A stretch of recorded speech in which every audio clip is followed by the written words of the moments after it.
नगरच्या केडगावमध्ये मागील वर्षी एप्रिलमध्ये घडलेल्या शिवसैनिकांच्या दुहेरी हत्याकांड प्रकरणात सीआयडीने माजी महापौर संदीप कोतकर याला अटक केली आहे। जन्मठेपेची शिक्षा भोगत असलेल्या कोतकरला नाशिक कारागृहातून ताब्यात घेण्यात आले। खुनाच्या गुन्ह्यात नाशिक कारागृहात जन्मठेपेची शिक्षा भोगत असलेला माजी महापौर संदीप कोतकर याला सीआयडीने केडगाव हत्याकांडाच्या गुन्ह्यात वर्ग करून घेतले असून त्याला अटक केली आहे। कोतकर याला मंगळवारी नगरमध्ये जिल्हा न्यायालयात हजर करण्यात आलं। एखाद्या गुन्ह्यात आधी शिक्षा झालेल्या आरोपीला दुसऱ्या गुन्ह्यात वर्ग करून घेण्यासाठी राज्य सरकारची परवानगी लागते।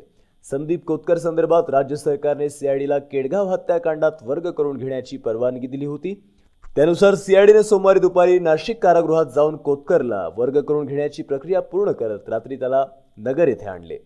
केडगाव येथे 7 एप्रिल 2018 रोजी शिवसेनेचे कार्यकर्ते वसंत ठुबे आणि संजय कोतकर यांची गोळ्या घालून हत्या करण्यात आली होती। या हत्याकांडात आरोपी म्हणून संदीप कोतकर यांच्या नावाचा समावेश आहे।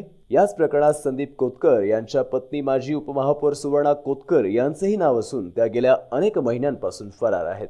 महापालिकेच्या पोटनिवडणुकीच्या निकालानंतर केडगावमध्ये झालेले राजकीय हत्याकांड राज्यात गाजले होते।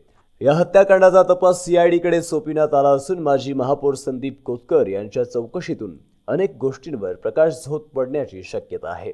महानगर न्यूज ब्युरो, अहमदनगर।